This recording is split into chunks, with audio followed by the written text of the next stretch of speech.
सोचिए आपने सालों तक एक सपना देखा, महीनों तक आपने डॉक्यूमेंट्स को इकट्ठा किया, बैंक बैलेंस दिखाया और हजारों रुपए खर्च करके कनाडा का वीज़ा अप्लाई किया। लेकिन अब वो एप्लीकेशन आपकी कहीं खो चुकी है। पोर्टल खोलते हो तो वही एक पुराना मैसेज वहाँ पे दिखाई देता है। दिमाग में हर वक्त सिर्फ एक बात घूमती है कि क्या मेरा वीज़ा रिफ्यूज़ हो जाएगा?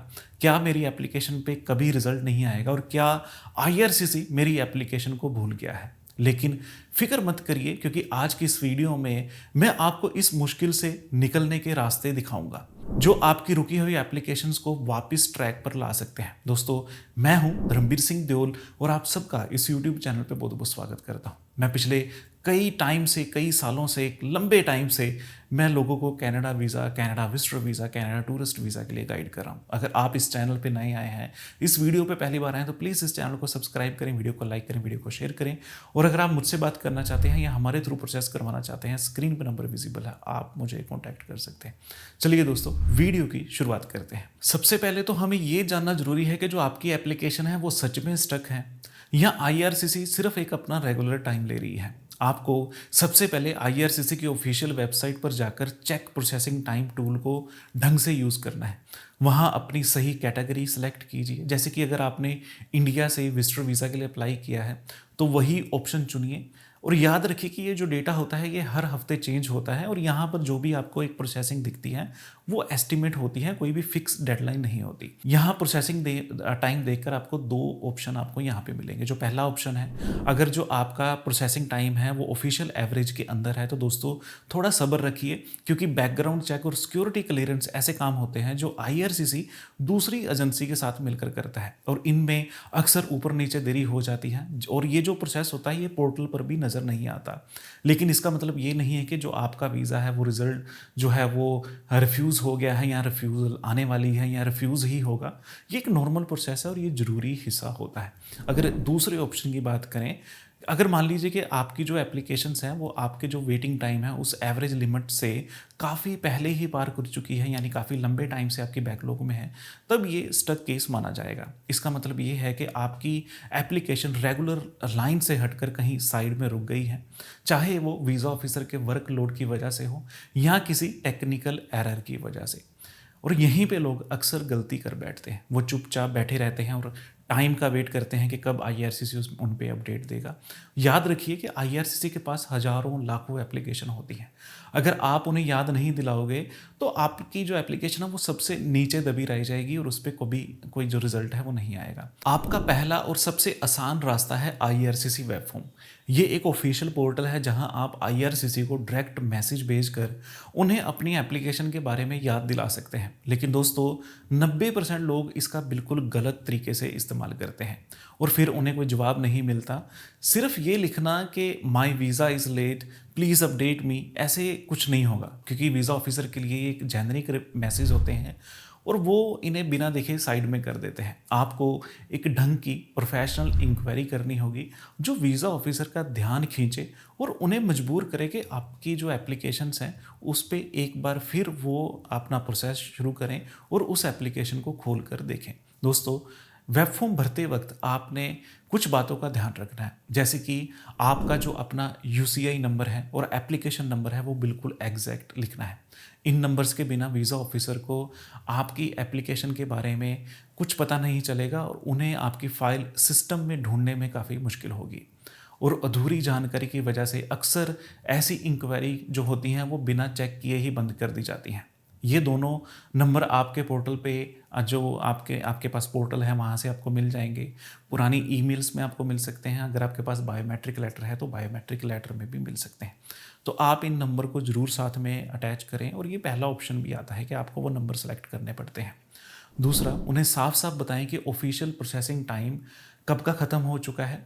अगर वेबसाइट पर 8 हफ्ते दिख रहा है और आपको 12 से 14 हफ्ते हो गए हैं तो उन्हें आप ये गैप याद दिलाएं।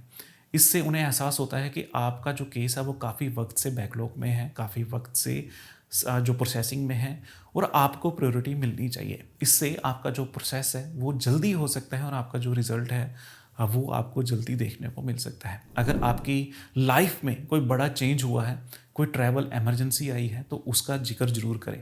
विजिटर वीज़ा के लिए पॉइंट बहुत ही इंपॉर्टेंट होता है, जैसे कि अगर आप किसी फैमिली वेडिंग, ग्रेजुएशन सेरेमनी या किसी फ्यूनरल पर जा रहे हो और उसकी जो डेट है वो पास आ रही है तो उन्हें बताएं। या फिर अगर कोई मेडिकल इमरजेंसी है और आपको किसी बीमार रिलेटिव की देखभाल करने के लिए जाना है तो उन्हें ये एक टाइम सेंसिटिव अपडेट लगता है। और इसके साथ ही अगर आपकी जो पासपोर्ट की एक्सपायरी डेट है वो पास आने वाली है तो वीज़ा ऑफिसर को ये मजबूर करती है कि वो आपकी एप्लीकेशन पे तुरंत आपका जो रिज़ल्ट है वो दे और उसे एक फास्ट लेन प्रोसेसिंग में जो है फास्ट लेन प्रोसेसिंग में है उसे आपकी एप्लीकेशन को लेके आए। इससे आपका जो वीज़ा है, जो आपका रिज़ल्ट है वो भी जल्दी देखने को मिल सकता है। दोस्तों, इन सब पॉइंट से वीज़ा ऑफिसर को एक पक्का सिग्नल मिलता है कि एप्लीकेंट अपने केस को लेकर काफ़ी सीरियस है और सिस्टम के बारे में जानता है। इसका सबसे बड़ा फ़ायदा ये है कि सिस्टम में आपकी एप्लीकेशन एक बार फिर से रिफ़्रेश हो जाती है, यानी वो वीज़ा ऑफिसर के डिजिटल डेस्क पर सबसे ऊपर आ जाती है और उन्हें उसे दोबारा रिव्यू करना पड़ता है और उन्हें डिसीज़न यहाँ पे देना पड़ता है। अगर वेब फॉर्म भरने के बाद भी महीनों तक कोई अपडेट नहीं आता तो अब बारी है कुछ बड़े कदम उठाने की, जिसे एक्स्ट्रा ऑर्डिनरी स्टेप भी कहते हैं। सबसे पहला है एमपी इंक्वायरी। कनाडा में हर एरिया में अपना एक एमपी होता है। अगर आपका कोई सगा संबंधी, कोई रिश्तेदार, कोई खास दोस्त कनाडा में रहता है तो वो अपने एरिया के एमपी ऑफिस में जा सकता है। वहाँ पर आपकी एप्लीकेशन के लिए, आपकी फ़ाइल के लिए रिक्वेस्ट कर सकता है। दोस्तों, एमपी के पास आईआरसीसी से कॉन्टैक्ट करने के लिए बिल्कुल अलग और बिल्कुल खास पोर्टल होता है जो आम जनता के लिए नहीं होता। जब वहाँ से कोई एमपी इंक्वायरी जाती है तो आईआरसीसी के ऑफिसर को उसका फॉर्मल जवाब देना होता है। इससे अक्सर ये होता है कि जो फाइल किसी कोने में पड़ी हुई है वो तुरंत ऑफिसर की नज़र में आ जाती है और अक्सर रुकी हुई एप्लीकेशंस पे जल्दी रिजल्ट वहाँ पे देखने को मिलता है। दूसरा ऑप्शन है कोर्ट केस। ये आपका आखिरी और सबसे मजबूत हथियार है। जब आपको लगे कि जो डिले है वो काफ़ी ज़्यादा हो चुका है, यानी महीनों या साल भर से ऊपर निकल चुका है और आईआरसीसी कोई ठोस आपको जवाब नहीं दे रहा, तो आपके पास एक कनेडियन लॉयर के जरिए फेडरल कोर्ट में केस आप कर सकते हैं। दोस्तों, कोर्ट आईआरसीसी को एक ऑर्डर देगा जिसका मतलब है कि उन्हें हर हाल में आपकी एप्लीकेशन पे फाइनल डिसीजन उन्हें देना होगा।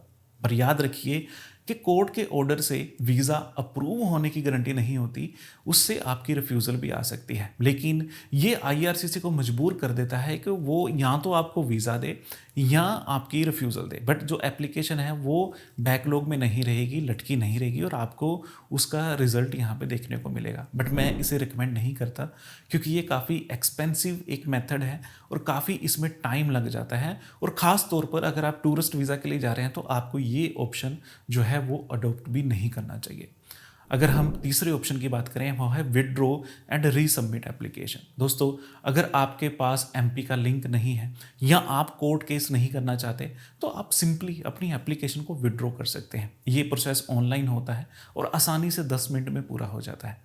विड्रॉ होने के बाद अपनी एप्लीकेशन को दोबारा सबमिट कर सकते हैं, बट आपने एक चीज़ याद रखनी है कि इसमें जो आपकी वीज़ा फीस होती है वो वापस नहीं आती।